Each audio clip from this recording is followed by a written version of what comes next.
Hello, everyone, and welcome to episode 5 of my podcast, Book and Story World with author Priya Grewal.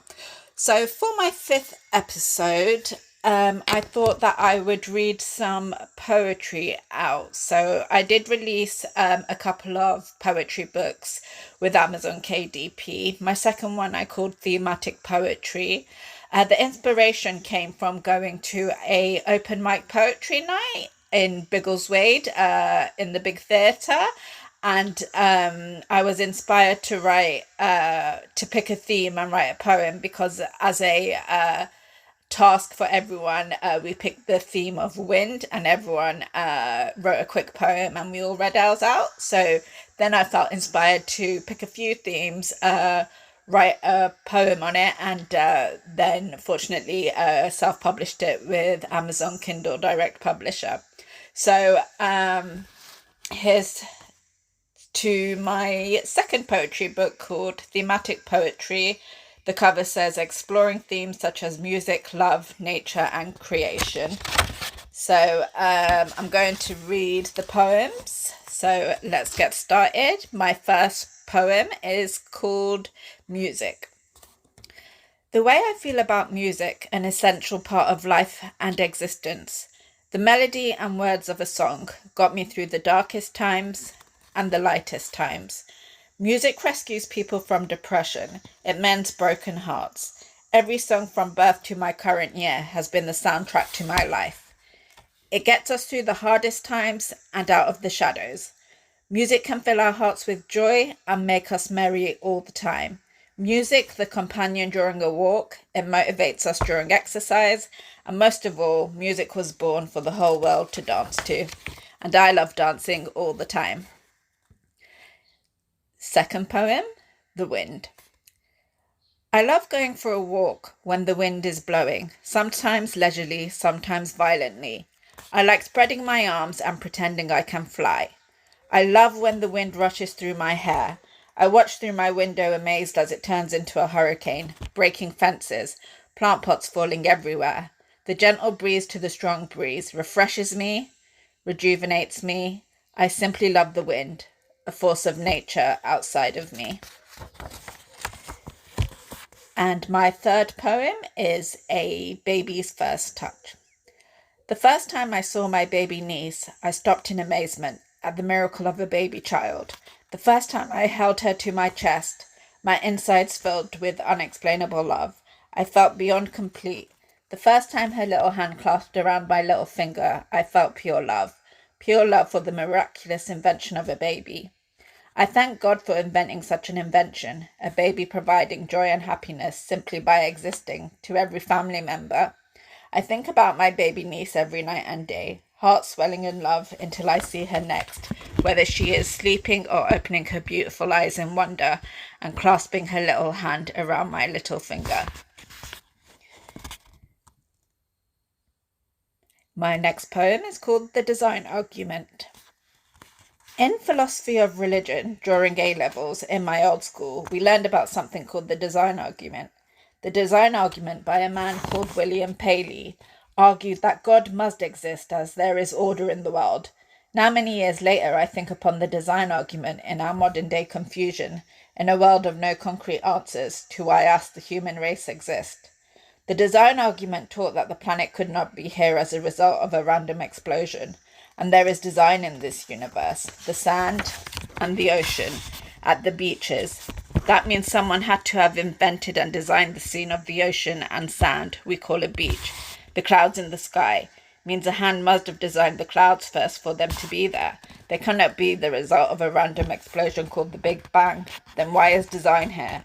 How did the trees and roads and houses even get here? If history teaches everything is man-made, then how did the skyscrapers get there if man can die if falling a great height? How could there be intricate designs from the human race at a height if they feared dying from falling? Same with the roller coasters. The design argument would therefore argue that everything was designed, and then the explanation for everything that I can see is magic. From a god, it must be a simpler explanation, than thinking about the human race building skyscrapers at a great height and building houses and roads in every country at all the same time. So when we sit in our gardens and stare up at the sky and look at the clouds and world and see design, there you will find a god or a goddess and magic as a more believable explanation at all the design of this world.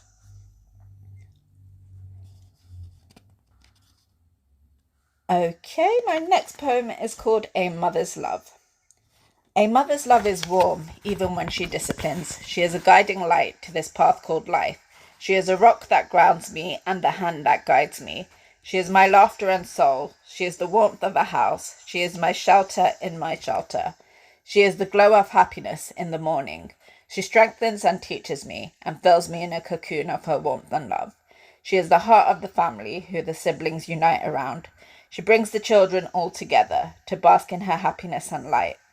A mother is a friend, a guide, a companion, whatever I need her to be.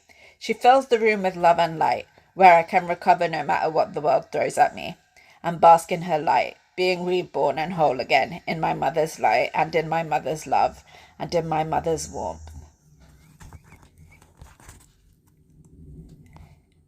My next poem is called Betrayal. I see the glances around me, the backstabbing that sits next to me, the silence that falls the odd time I speak, with no response back to my words. I see their eyes fill with, what is that? Envy? Jealousy?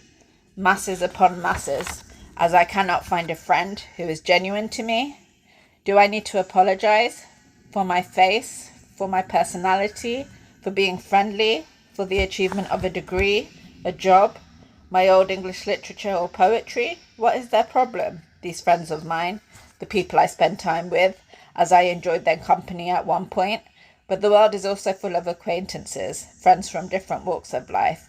Is the word I am searching for popularity? Is that the problem my friends have with me? One-on-one, they're less friendly to new people, and therefore not as well liked. They could change their character if they really wanted to, instead of settling for being vain. But they choose to backstab me instead, a greater plan for them, as it feels as they fall into silence all at one time, their malicious glance all at once. Would they murder me over this word, popularity? They hear of it, the word, then they seek it, never achieving it due to the vanity of their words. Do they seek to betray me that greatly? Murder over this word, popularity? Can it be true? They would end my existence over this word, even torture me? How much of a power trip do they need, as they cannot become popular due to their self-love? So, fall to evil then, for this word, popularity. Be not my friend, become my enemy, and justice will in the end serve the good, not the fiend, my friend, now my enemy. Next poem is called My Sisters. Why do we have siblings? Why do we have one sister, two sisters, a brother, or three? A sibling is there to enjoy this journey called life with. We bask in the love and warmth of our parents, but we also have siblings who bask in the same love and warmth from one's own parents. But they are there to adventure with, talk with, go out and do activities with. They are there for the laughter and tears. They are there to give advice and support their siblings, whatever the endeavour. A sibling is always there to turn to when seeking solace. Kind words, some advice. They are another kind of rock who brings happiness, fun, and love. They are another companion for life, inside the house or outside the house. They are a close friend for all of eternity to share this adventure called life with. A sister, a sibling is a best friend to enjoy all of our days with. My next poem is called The Unexplained Galaxy. Every day I look at the corner of my laptop for news on UFOs, alien sightings. Are they a reality? They call it unexplained phenomenon. Will there ever be an answer to see? I see the news postings about UFO sightings. I stare at the sky waiting to see, yet to find one hovering over me. Perhaps I'd be scared and feel unsettled if they said an alien race did exist to see. But what is the truth about what lies beyond our borders? Are there gods and goddesses, plural or singular? Is still a mystery to me.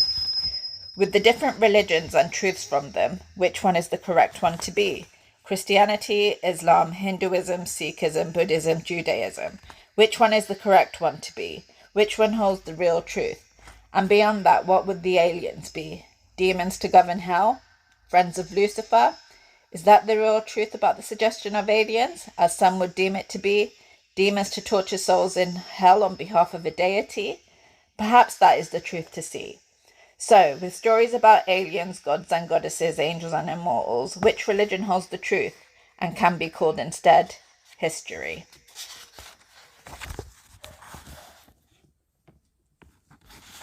My next poem is called Horror Films. I watched my first official horror film, my first horror movie, at around 10 years old, nearing 11.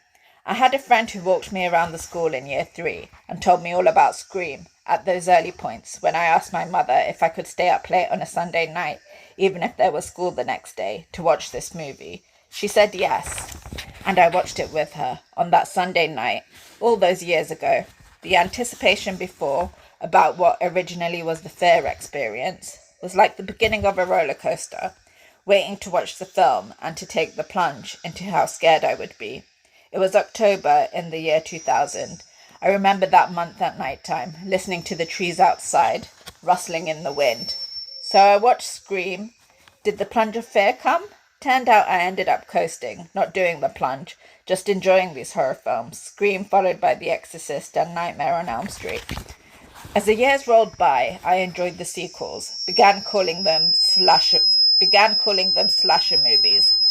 Scary Movie came out and Scream turned into a comedy. A black satire, they called it. Urban Legend came out, containing the urban legend I had found for an English lesson called Aren't You Glad You Didn't Turn on the Light? Typing now, it feels like a metaphor. To go back to the basics, what was the point of a horror movie? It was to experience the fear experience. What were my first thoughts after watching Scream? My first thought, having heard the story of Lucifer, Satan, the devil inventing murder in year 4, inventing killing to kill God, was that the perpetrators in this movie, Scream, were an extension of Lucifer, like he was the original killer, maybe referenced later in Scary Movie. Then all the murderers in the film, and even in real life, seemed as an extension of the original killer, Lucifer. So I guess the moral of this poem is, regarding horror movies and the original point of them, and turning on the light for myself to see, is that every murderer is evil. Every killer has the darkest soul. They kill over envy, so never forget when watching a horror film and they display the evil art of killing. These people are evil, the opposite of good, and want to prey on the good. Let's never again fail to see. Should evil be put down? I'd say yes, of course it should be. And my next poem is called Soulmate. What is a soulmate meant to be, starting early from our first experiences of teen love, as it was called Romeo and Juliet, is not how it should feel? At 13, when the first boyfriend said over the phone, everyone is saying I'm too good for you, I'm better looking than you. No, this is not what a soulmate should be, even if it took nearly 2 years. At least you finally got rid of him, the one who tried to destroy your self-esteem. The second one, the 2-week best friend one, when it's hard to jump to more, as he said, shall we ask other people for their numbers? In a competition? Was definitely not what a soulmate should be. Back to friendship. Even if that is not meant to be forever. A friend and a friend is not meant to be rude to one another. Last of all, the third one, in another school for our teen years. Would this one be more successful? Again, on the phone, in the beginning, the competitiveness. Again, everyone is saying I am too good for you. Dismayed at the rudeness again on the other line. Was this all because of that show from when you were in year 8, Your Face or Mine? The TV is surely evil to affect the world in this way. All the rudeness now experienced. So you let the relationship endure for teen school reasons, adapting that stuff from the US TV about jocks and sports, staying with him only because he was said to be good at sports and liked wrestling. Again on that birthday outing, he said, "Why didn't you iron your trousers properly? I don't like that top you're wearing. Why didn't you do something with your hair?" Your secret being, you did iron your trousers and straighten your hair. Now, years later, these years of running you down, destroying your self-esteem, was and is because of their jealousy. Toxic is all there ever to be. Let them find a partner who is just as toxic as they are. They do not belong with the good. So get yourself out of toxic relationships, not knowing where the heights of their jealousy will take them, to their one day perhaps being a problem about safety. So, we have discovered what a soulmate is definitely not. What should a soulmate be? A soulmate should be a lover and a friend, someone who makes you feel giddy, someone who fills your heart with love, someone who you cannot wait to see, not being on tenterhooks with the teenage one who is insulting. A soulmate should complete you, so you never want to let them go. You should be happily married to your soulmate, emphasis on the word happy. And then there should be the future of a baby, and babies, and a blissful, wonderful life. So forget and erase the negativity. A soulmate means only being with someone positive, who lifts your ego, and who you can dance this dance called life with for all of eternity. My next poem is called Books. What do I love about reading? I love beginning a book and immersing myself into a new world, getting lost, falling in love with the characters, being swept away to a whole new world where the possibilities are endless. From roaming fantasy lands to the promise of magic, words can take you on a journey, stories that provide pleasure and entertainment and learning. I cherish the words of every story, the development of every character, an unexpected twist. You can ride a dragon in a story. You can be a female warrior heroine in a book. You can be a scholar. You can live in a castle. You can fall in love with the man or woman of your dreams. You can learn to fly, riding the wings of a story. The words of a story can transport me to innumerable worlds and universes. I cherish every word that can take me to a whole new dimension, where I can fall in love, where I can fly, where I can be anything I want to be. Stories have the power to change your world. So read, and see which fantasy realm you enter. A story, the portal to a new world. My next poem is called The Eagle. Whichever area I end up in, I always see the same eagle, following me to every town I visit and reside in. I glance up at the sky, and alas, there it is again, the eagle, the king of the birds, looking almighty and soaring across the sky. Powerful and commanding, if it came closer, I may get scared, but it keeps its distance in the air. I make jokes about it being Zeus, a king of gods in disguise, spying on us humans here on planet Earth. I lived in the city, I went to work, I moved to the countryside, and I look up to each sky, and there it is again, the commanding eagle, soaring again in the sky. Why do I see this eagle wherever I go? Are bird signs real, as mentioned in Troy? I hope one day I can be as commanding and soar in the skies, but for now, I'll sit in wonder and admire the eagle in the sky, its presence and its power, wonder what it is doing there, why it is in the sky of whichever place I end up in. I wonder what it represents. What is it a symbol of? Power and kingship? Worlds beyond the skies? So for now I sit and ponder about the eagle in the sky, recognizing its authority as a symbol in the sky. To whichever king and realm it represents, I say hello again to the eagle in the sky.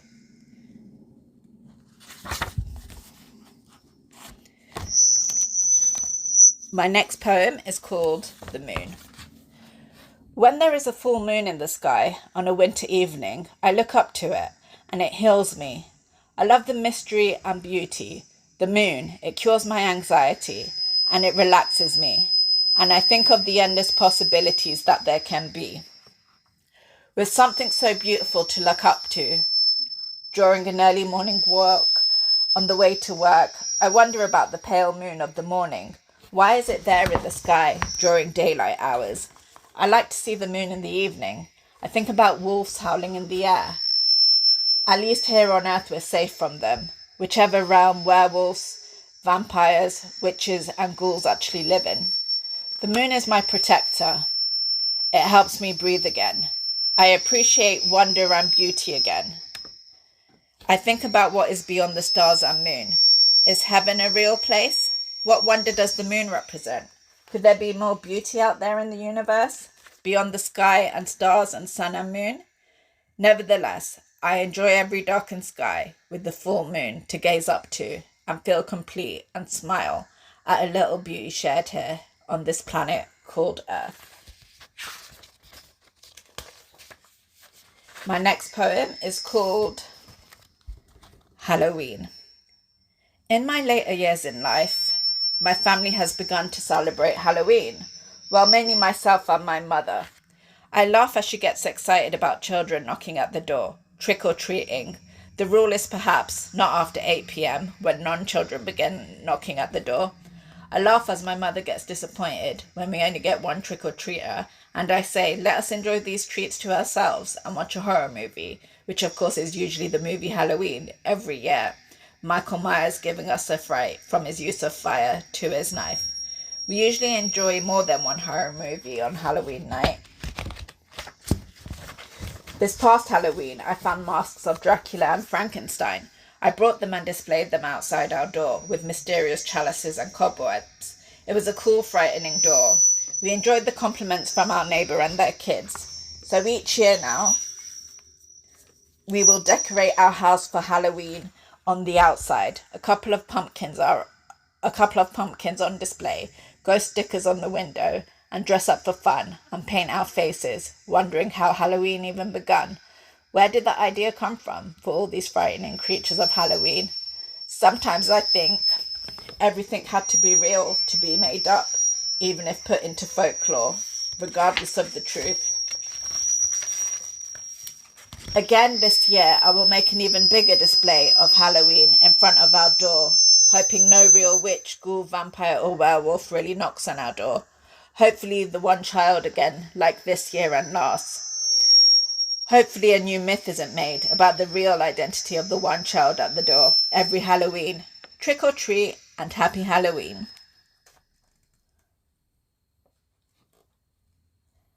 The rain. I feel disgruntled as I walk through the rain. The sun was shining moments ago, and now I get drenched in a tidal wave. When the wind comes with the rain, I start to struggle going for my walk, trying to reach my destination, now soaked to the bone, with no hood on.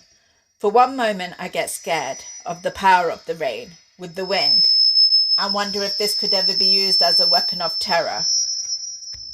Fighting hard against the rain and wind, trying to make my next step, the force of nature sometimes terrifying.